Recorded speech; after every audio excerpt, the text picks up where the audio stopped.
Champions league സെമിയിൽ ബാർസലോണക്കെതിരെ Inter വിജയം പിടിച്ചെടുക്കുമ്പോൾ മത്സരത്തിൽ ഈ പയ്യന്റെ പ്രകടനം എടുത്തു പറയേണ്ടതാണ്. ആദ്യ പകുതിയിൽ 2 ഗോളിന്റെ ലീഡിൽ മിലാൻ സർവാധിപത്യം പുലർത്തുമ്പോൾ ഹാഫ് ടൈമിന് ശേഷം ലാമിൻ ഒരു ക്ലാസ് പെർഫോമൻസ് കാഴ്ചവെക്കുന്നുണ്ട്. പേരുകേട്ട ഇന്റർ ഡിഫൻസ് ഒരു 17-കാരന് മുമ്പിൽ പല തവണകളായി തകർന്നടിയുന്നു. എക്സ്പീരിയൻസ് ആയ മിലാൻ പ്രതിരോധത്തെ ഒരു ടീനേജുകാരൻ നിരന്തരം പരീക്ഷിക്കുന്ന കാഴ്ച.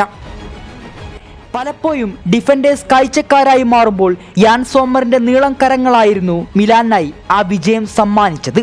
പരിചയസമ്പന്നനായ ഒരു താരം ചാമ്പ്യൻസ് ലീഗ് പോലത്തെ ഒരു വേദിയെ എങ്ങനെയാണോ കാണുന്നത്, അതേ ലാഘവത്തോടെ 20 പോലും തികയാത്തവൻ മത്സരത്തെ പൂർണ്ണമായും നിയന്ത്രിക്കുന്നു.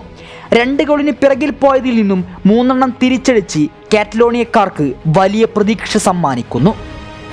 ഞങ്ങൾ 3 ഡിഫൻഡേഴ്സിനാൽ യമാലിനെ പൂട്ടുമെന്ന് പറഞ്ഞ ഇൻസാഗിയുടെ പ്രസ്താവനയെ പൂർണ്ണമായും പൊളിച്ചെഴുതിക്കൊണ്ടുള്ള ഒരു കിഡിന്റെ വണ്ടർ പെർഫോമൻസ്. അക്ഷരാർത്ഥത്തിൽ ഇന്ററിനെ ഒന്ന് ഞെട്ടിച്ച പ്രകടനം.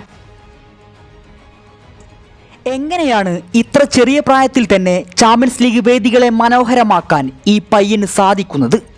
ഒരു ടീമിലെ ആദ്യ 11-ലെ പ്രധാന കളിക്കാരനായി മാറാൻ യമാലിന് എങ്ങനെ കഴിഞ്ഞു?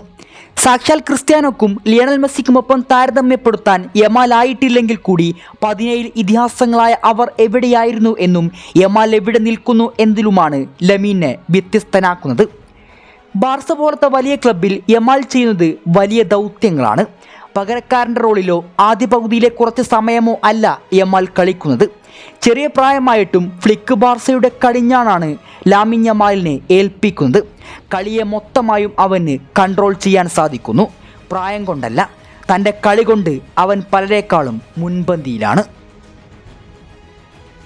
പ്രഗത്ഭർ അനവധി പന്തട്ടുന്ന സ്പെയിൻ്റെ നാഷണൽ ടീമിലും 17-ലെ പ്രധാന താരമായി മാറാൻ അവന് സാധിച്ചിരിക്കുന്നു. ലൂയിസ് ഡെലാഫത്തിന്റെ റൈറ്റ് വിങ്ങിലെ വിശ്വസ്ത താരമായി യമാൽ മാറിക്കഴിഞ്ഞിരിക്കുന്നു. ഒട്ടനവധി ഇതിഹാസങ്ങളുടെ കടന്നുവരവിന് സാക്ഷ്യം വഹിച്ച സ്പാനിഷ് മണ്ണിൽ മറ്റൊരു ഐതിഹാസിക ചരിത്രം കൂടി രചിക്കുമെന്നുറപ്പാണ്. ഒറ്റത്തവണ മാത്രം ലോകം കീഴടക്കിയ സ്പെയിനു വേണ്ടി പലതും നേടിക്കൊടുക്കാൻ അവനവിടെ തന്നെ ഉണ്ടാകും. ബാലൻഡിയോർ പവർ റാങ്കിങ്ങിൽ പോലും ലാമിൻ യമാൽ എന്ന വലിയ നാമം കാണുമ്പോൾ പല റെക്കോർഡുകളും അവൻ തിരുത്തി കുറിക്കുമെന്നൊരു തോന്നൽ. ഇന്ന് ലാലിഗയിൽ ഏറ്റവും കൂടുതൽ അസിസ്റ്റ് നൽകിയവരുടെ കൂട്ടത്തിൽ തലപ്പത്താണ് യമാലിന്റെ സ്ഥാനം. ചാമ്പ്യൻസ് ലീഗ് നഷ്ടമായെങ്കിലും കയ്യെത്തും ദൂരത്തുള്ള ലാലിഗ കിരീടത്തിനായി ഇന്ന് മറ്റൊരു എൽ ക്ലാസിക്കോക്ക് വേണ്ടി ബാർസലോണ ഇറങ്ങുകയാണ്. മാഡ്രിഡിനെതിരെ ഒരു വിജയം ബാർസക്ക് നേടാൻ സാധിച്ചാൽ ഫ്ലിക്കിന് കീഴിൽ മറ്റൊരു കിരീടം യമാലിന്റെ കരിയറിൽ ചേർത്തെഴുതാൻ സാധിക്കും.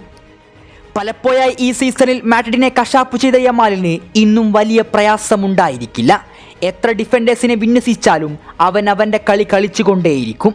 ആർക്കും തടയാനാകില്ല.